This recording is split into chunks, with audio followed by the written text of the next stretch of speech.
Hello guys, welcome to my YouTube channel. तो आज हम बात करने वाले हैं कि अगर आप जीवन में निरंतर सीखते रहते हो तो आप प्रोग्रेस ज़रूर करोगे, सक्सेस आपके एक कदम चूमेगी। तो चलिए आज उस एक स्टोरी से आपको मैं ये चीज़ बताने की कोशिश करती हूँ। दो दोस्त होते हैं और वो गांव से शहर कोई भी बिजनेस या फिर व्यापार शुरू करने के लिए आए होते हैं।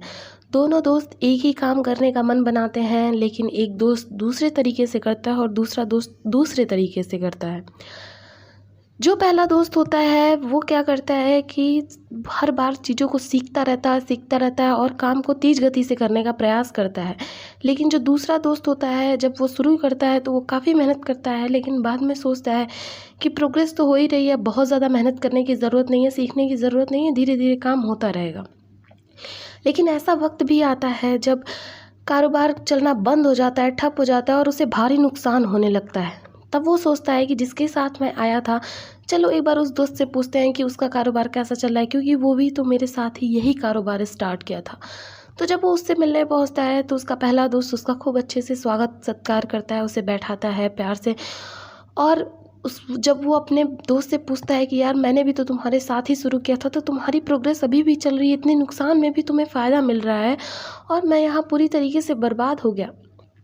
तो जो पहला दोस्त होता है उससे कहता है कि देखो, यही है कामयाबी का सबसे बड़ा सीक्रेट कि तुम निरंतर सीखते रहो, चाहे प्रोग्रेस हो चाहे ना हो, चाहे आप फ़ायदे में हो चाहे नुकसान में हो, हर वक्त कुछ ना कुछ सीखते रहो। मैंने यहाँ आने के बाद जो जो गलतियाँ की और वो जो दूसरों को गलतियाँ करते हुए देखा, सारी चीज़ों से मैंने कुछ ना कुछ सीखने का प्रयास किया, इसलिए आज मैं इस मुकाम पर खड़ा हूँ।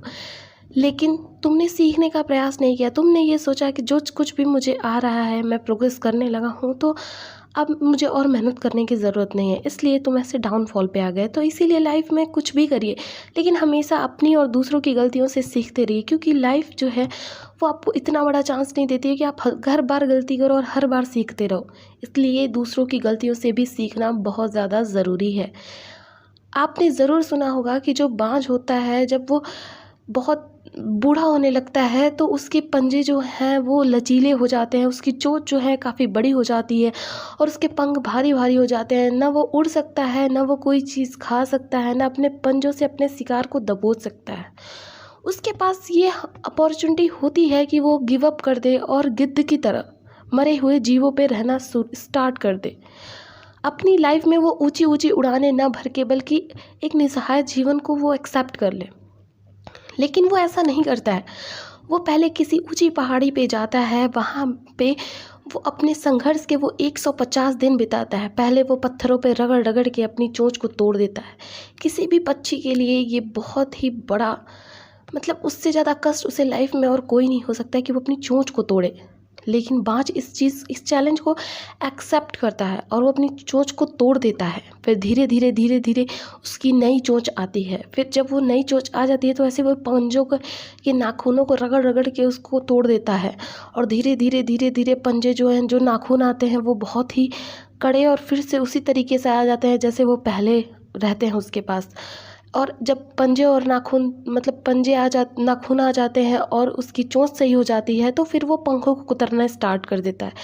फिर धीरे धीरे करते करते उसके फिर नए पंख आ जाते हैं और फिर वो बाज उसी आसमान को चीरते हुए वैसे ही 30 साल का और जीवन व्यतीत करता है। तो अगर वो इतना ज़्यादा स्ट्रगल कर सकता है तो आप क्यों नहीं कर सकते हैं?